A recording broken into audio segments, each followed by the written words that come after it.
Well, our day starts off with a slight rain shower as we start out north from our campsite at Leavenworth State Park in central Oregon. The forecast calls for generally clearing skies today, with an occasional rain shower coming off of the Cascade Mountains to our left. In any case, it's a great day for travel.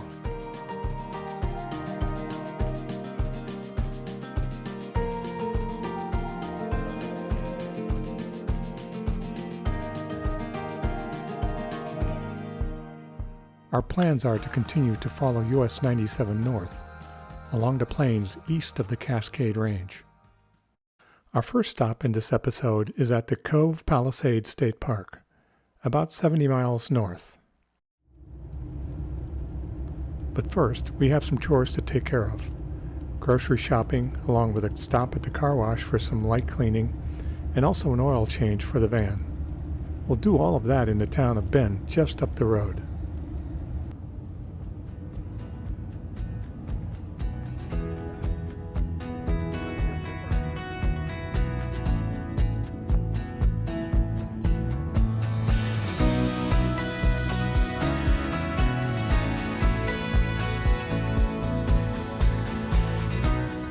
About 25 miles north of Bend lies the town of Culver.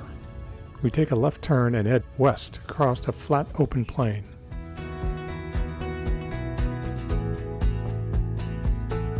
The Cove Palisades includes a large section of Central Oregon's semi-arid plateau.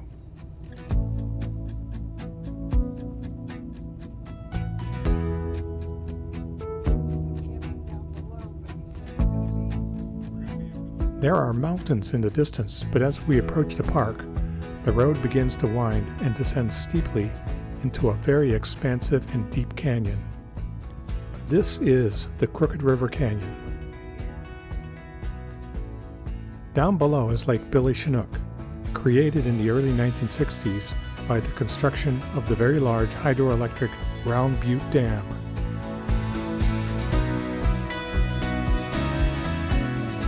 Three rivers feed the lake: the Metolius River from the west and the Deschutes and Crooked Rivers from the south.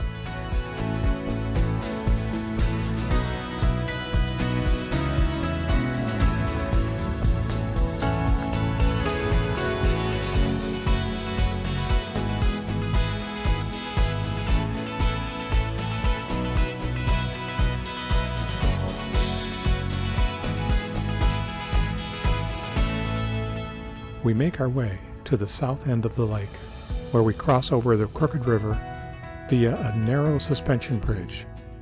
The views are stunning. There's that word again.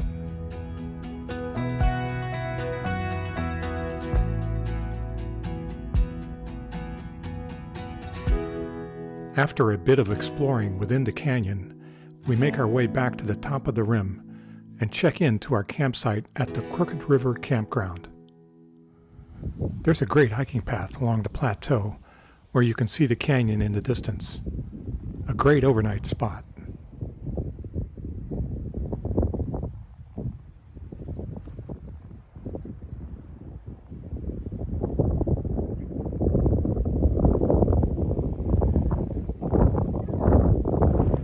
Cove Palisades State Park. Yeah, beautiful state park.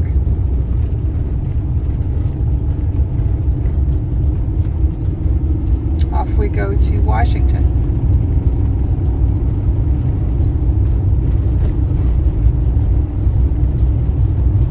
Beautiful. It's cloudy, but it's so beautiful. We explore a bit more of the lake and the surrounding area the next morning.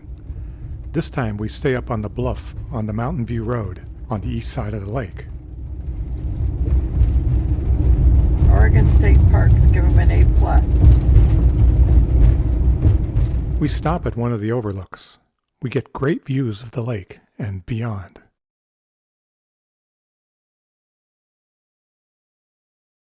Lake Billy Chinook was named after a member of the Wasco Indian tribe. Chinook traveled alongside American explorers John C. Fremont and Kit Carson in their expeditions of 1843 and 1844. The lake is quite large, some 28 miles long north to south, with 72 miles of shoreline and an average depth of a little over 400 feet. Yeah, right here it's just sheer. It is.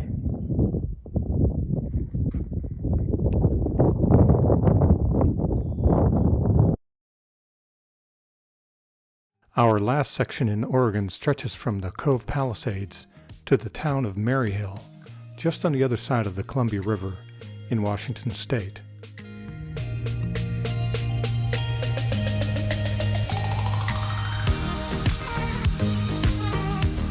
We are back into rugged Oregon outback territory. We'll stay on US Highway 97 north and leave behind much of the traffic heading toward Mount Hood, Portland, and the Dalles.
US Highway 97 continues north, crossing over the Columbia River just north of the town of Biggs Junction.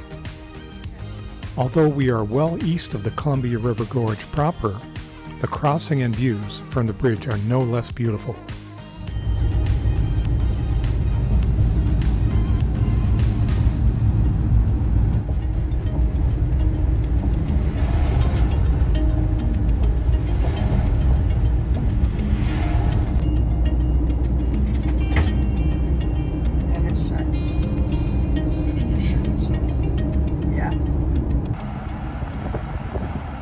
The road climbs steeply on the other side of the river. Halfway up the hill, we see a small informational sign. The Stonehenge Memorial? Well, this is interesting and definitely deserves a stop. Let's take a look. Once at the top, we pull into a side road leading to the entrance of the memorial and a visitor parking area. Looks like we are the only visitors at the moment. The Stonehenge Memorial sits atop a high bluff overlooking the Columbia River to the south.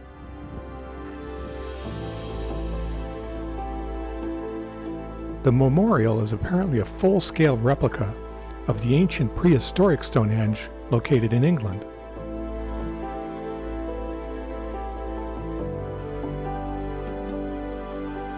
This Stonehenge was built by museum founder Sam Hill. It was built as the nation's first World War I memorial and dedicated in 1918 to the 14 servicemen of Klickitat County who died fighting in that war. Each year, a small memorial ceremony is held on the anniversary of the death of each of these 14 servicemen. These men, all members of the American Expeditionary Force, represented the U.S. Army, U.S. Marines, and the U.S. Navy.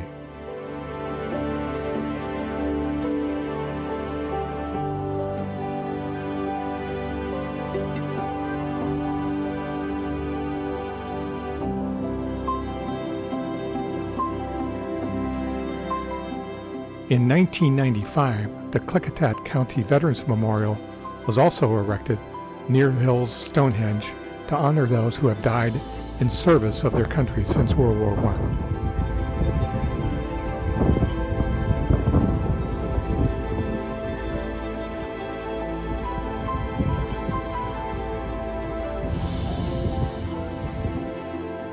Guided by leading authorities on archaeology, astronomy, and engineering, Hill combined their knowledge to duplicate, as nearly as possible, the original size and design of the ancient ruins in England.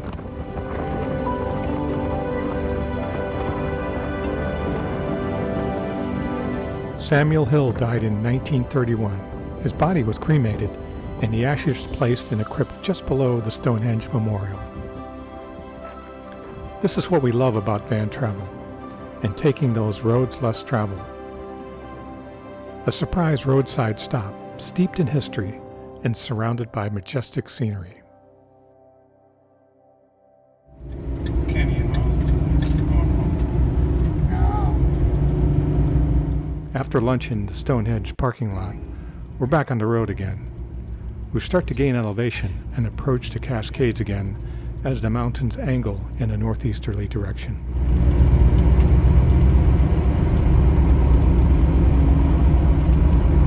No gas, 82 miles. You're filled up. Oh, no, wait a minute. What happened? Were we supposed to turn left there, too? I guess so. I think we were. My bad.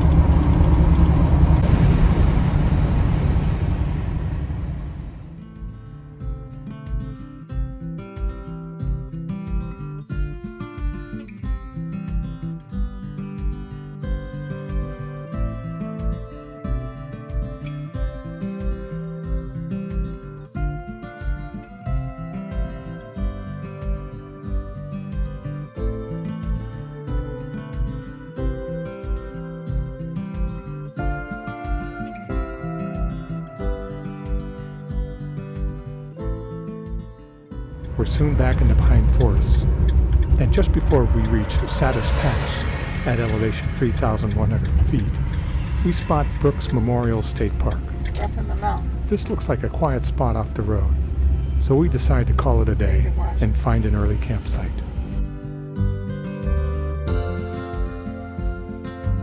This is a great location with many hiking trails. We try a few short loops into the surrounding forest. Great hikes. How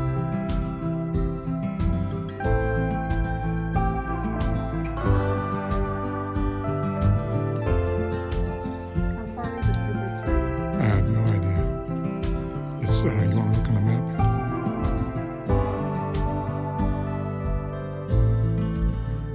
Another trail is a bit more wide open, as it follows a power line cut through the forest.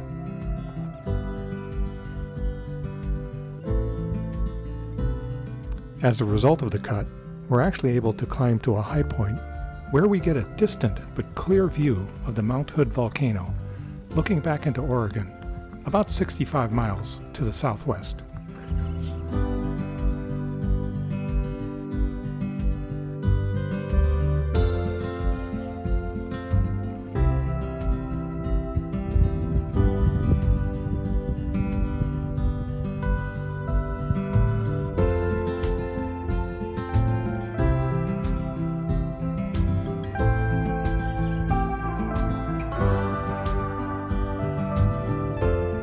There are only a couple of other campers here this evening, and as a result, we enjoy a peaceful spot by ourselves under the trees.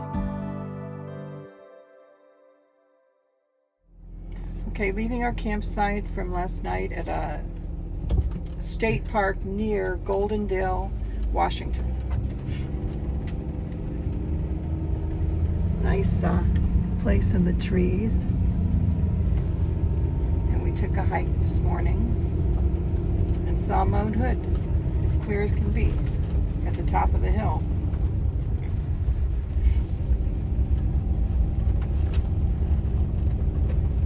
We were going to go to the big old fir tree, on the big old fir tree trail, but it was too bushy. Instead, we went up to the top of that hill.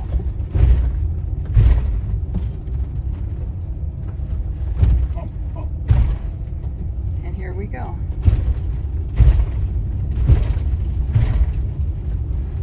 On our way, we continue on 97. Where are we ending up, hon? Next big town is Toppenish, and then Yakima.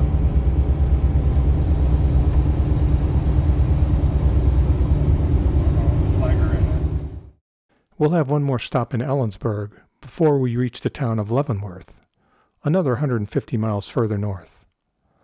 Leavenworth will be our final stop in this episode. From there, we'll start our trek back east and eventually head toward home. Out of the mountains we were in and down in the drier part, the prairies. It's a busy road, 97. We're going to where? What town? Toppenish, Washington.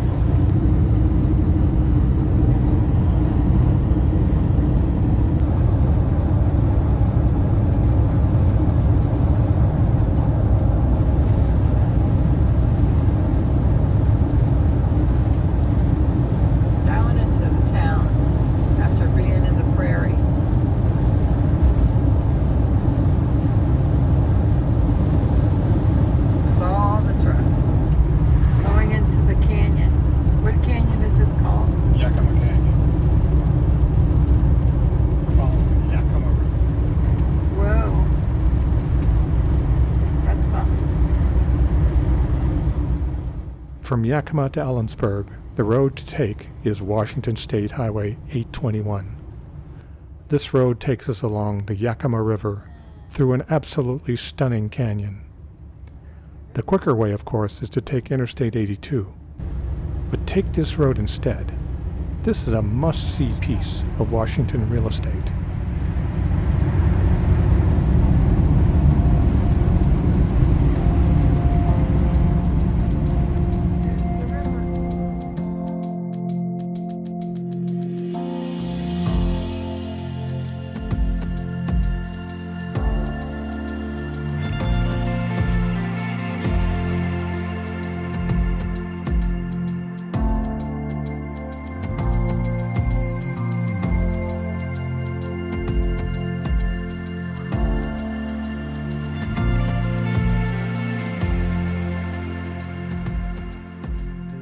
The gentle Yakima River winds through rolling desert hills and basalt cliffs, some rising more than 2,000 feet for 27 miles between Yakima and Ellensburg.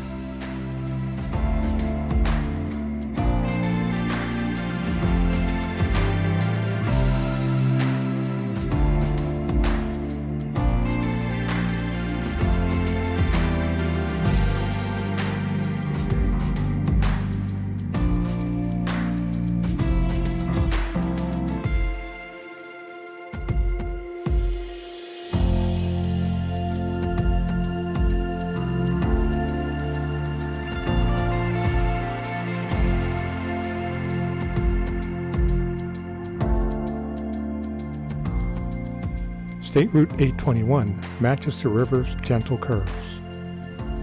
With little traffic, we're able to make our way at a very leisurely pace to soak in the scenery and make this section of road last as long as possible. The canyon offers excellent wildlife watching, fishing for blue ribbon trout, family-friendly rafting, and camping. The canyon's crevices and cliffs make a perfect home for nesting hawks, eagles, and falcons.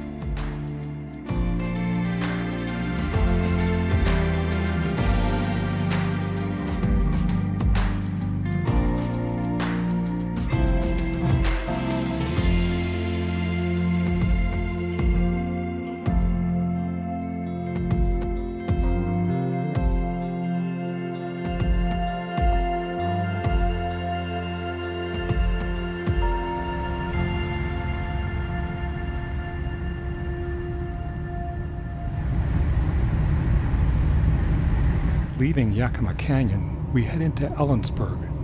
We fuel up and look for a suitable campsite for the night. It's only fitting that we find a perfect spot, right on the Yakima River, just on the west side of town.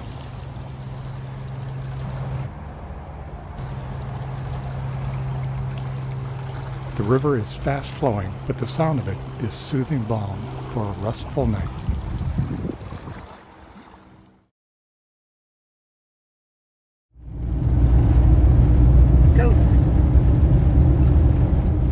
The following morning, we are back on US 97 going north to Leavenworth, our final stop for this episode. Bees.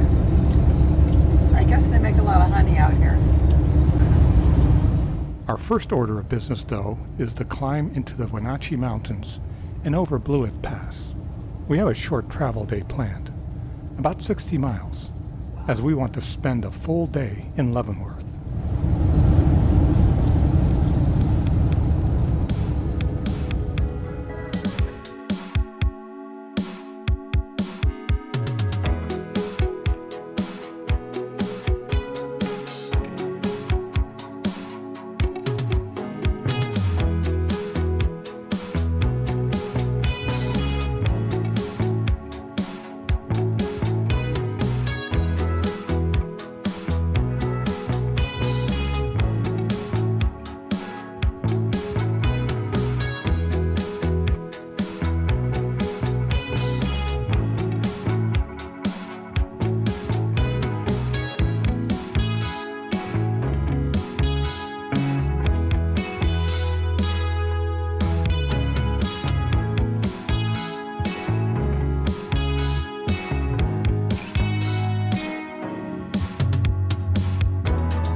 Okay, so the town of Leavenworth is really a tourist attraction. We're ready for something a bit different to break things up.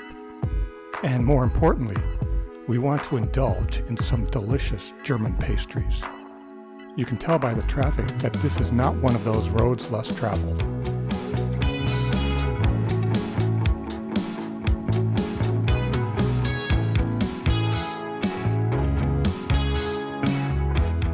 Leavenworth is known as a Bavarian-style village. It is surrounded by towering mountain peaks and a black forest-like setting, giving it a decided Bavarian feel. Back in the late 1800s, Leavenworth was known for logging, gold mining, and fur trading. When the town railroad was rerouted out of town, it almost turned Leavenworth into a ghost town.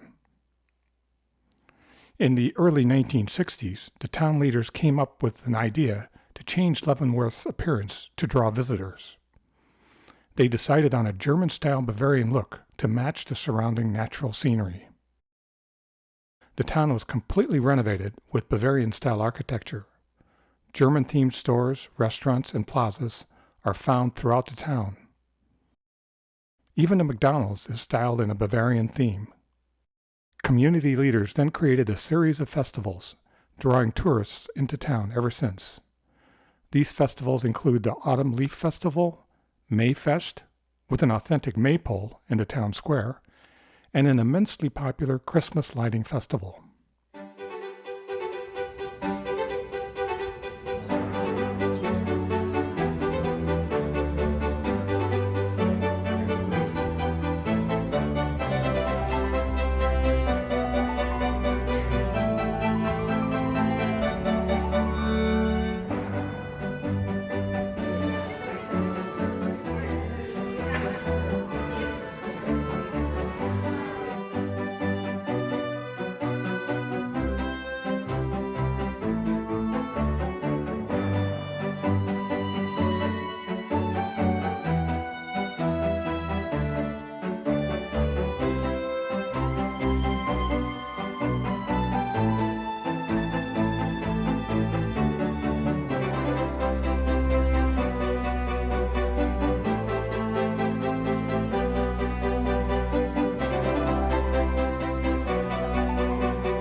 For decades, Leavenworth has been a top tourist destination in the Pacific Northwest.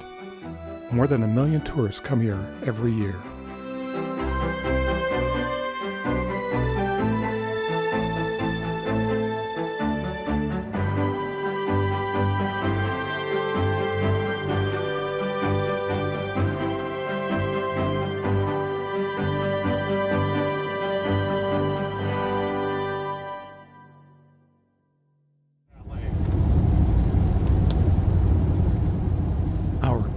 north along the eastern side of the Cascades has come to a close. Time to start heading east. We're finishing up day 45 of our 2022 Campervan adventure, but we have much more to see and explore. We'll see you in the next episode on another Road Less Traveled.